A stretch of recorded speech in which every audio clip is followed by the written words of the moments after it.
Hello mga ka-Antrip, good evening po sa ating lahat. Welcome back again to our channel. Kumusta po kayo? So meron tayong i-unbox ngayon. Shout out po muna kay ka-Antrip Onin. Ayan, tinatanong niya kung ang rear hub daw po ba ng pang Badja CT150 Boxer at ang Badja CT125 ay magkapareho lang. So yan ang ating i-unbox ngayon para na rin doon sa iba pong nagtatanong kung pareho ba ang mga na yun, ang mga hub na yun. Ngayon isama na rin natin ang Badja CT100. Ayan, kumuha na rin ako ng pang Badja CT100 para isang na lang natin, isang unboxan at isang sagutan para sa para sa ba tawag dito? Para sa katanungan na yan. Ngayon, ay bago nga po pala tayo magsimula, sa mga hindi pa po nakapag-subscribe dito sa ating channel, pasuyo na lang pa-subscribe po at pakipindot po yung ating notification bell para ma-notify kayo tuwing may mga ina-upload tayong bagong video. At ang mga pinag-uusapan po natin dito ay tungkol po sa motor shop business, motor parts business and accessories, lalong-lalo na po doon sa mga baguhan or papasok pa lang para meron po kayong guide. Way back 2019 pa po tayo nag-vlog or nagko-content about motor parts business and accessories. So, ito yung ating Badja CT125 Kagawa brand Taiwan, made in Taiwan, at ito ay Quantum ang pang Badja CT100 at itong pang CT150 naman ay Quantum brand din. So, bubuksan ko na. Unahin natin ang pang Badja CT125. Ayan. Nga pala mga ka-Antrip, may mga brand po na mga hub na minsan may mga kasama na siyang mga bearing. Mayroon namang mga brand na walang kasamang bearing.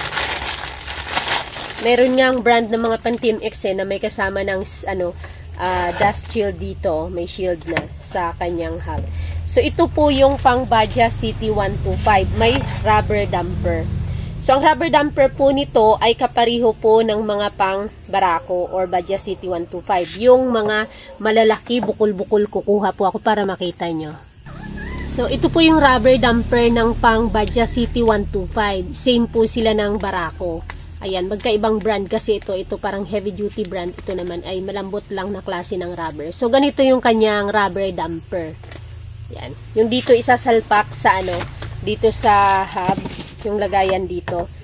Ayan, mamaya titingnan natin. At ang bearing po ng pang Badja CT125 ay 6302 dito sa may brake shoe at 6202 naman dito sa may damper at yung sa kanyang sa sprocket sa labas ay 6004. So pari-pareho yun sila, 6004 kapag doon sa sprocket banda.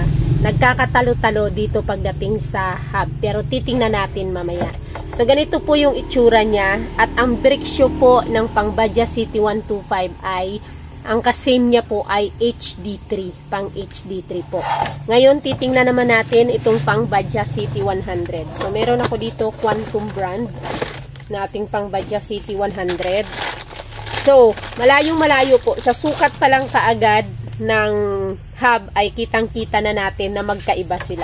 Napakaliit ng pang Badja CT100 na panglikod. So, ibig sabihin, yung kanyang brake shoe ay matic na maliit. So, ito HD3, ito talaga ay pang Badja CT100A. Kung tinatawag natin, Badja CT100A, napakaliit. At ang rubber damper po nito ay ganito, pakita ko sa inyo. Ganito po ang rubber damper niya. Para siyang mga pang Dream, pang Wave 100. Pero mas malalaki siya. Mas malaki ng konti siya kaysa mga pang Dream or mga pang Wave 100. Ayan. Ganun yung kanyang klase, ganun yung kanyang sukat, at ganun yung kanyang style. Dating naman po sa bearing ng ating Badja CT100, ang kanyang combination ay 6301 dito sa may brake shoe at 6201 naman dito sa may damper. Ayan, 6301, 6201. At pagdating naman dito sa sprocket side niya, yun yung magkapareho lang din sila ng pang 125 na 6004. So, matik na magkaiba agad sila ng brake shoe, diba? At matik na magkaiba sila ng damper dahil magkaiba at malaki-maliit yung kanilang yung kanilang brake shoe. So, maliit lang ang brake shoe nitong pang Badja CT100A. Tawagin natin yung A, yung old model kasi siya ano ba tawag dito? Maliit lang ang bricks nito. Parang halos XRM lang siya. Nakalimutan ko po pala, pang CT100B, ayan, ito din po sila ng pang CT125. Pareho sila ng bricks. Yan, CT100B. At saka ng mga bearings. So, ngayon naman po ay bubuksan natin ang ating pang Badya CT150. So, maraming nag-expect at nag-assume na talaga magkapareho lang sila ng 125. Ayan. So, malaki, pareho. Ayan. Ito yung sa, nila, sa brake shoe side. Yes. Pareho sila ng brake shoe, HD3. Kaya lang pagdating dito sa damper, ay magkaiba po sila ng rubber damper. Buo itong sa Badya CT150, para siyang Badya CT100 pero malalaki. Malalaki na makakapal. Ayan o. Malalaki na makakapal pero pareho sila nito ng brake shoe. Ang sprocket nga pala na ginagamit pang Boxer CT150 ay kapareho ng pang TMX. Yung kanyang rear sprocket. Pagdating naman sa bearing, ay pareho sila ng Badya 125-6302-202 at 6004 din doon sa may sprocket side sa labas. So, ayan, magkaiba po ang mga brake, ang mga rear hub na ito, pang Badya CT100, CT125 at CT150. Magkaiba sila.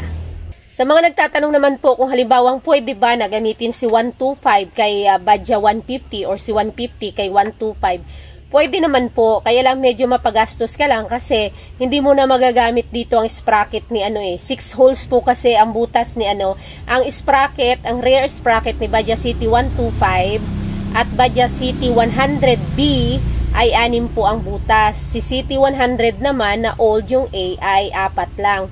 Si Badya CT150 Boxer naman 4 lang pero pang TMX po yung kanyang rear sprocket. So po pwede siya, kaya lang may mga palitan ka lang doon na mga gamit. Like halimbawa nga yung kanyang magpapalit ka na rin ng kanyang damper. Halimbawa baga luma ito, walang available, ito gamitin mo or vice versa. So, magpapalit ka pati ng damper. Yan, magpapalit ka pati ng,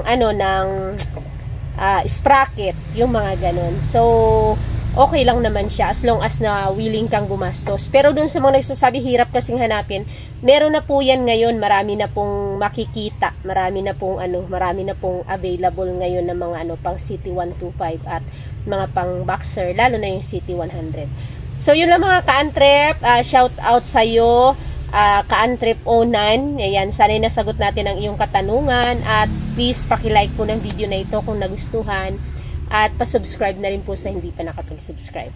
Bye!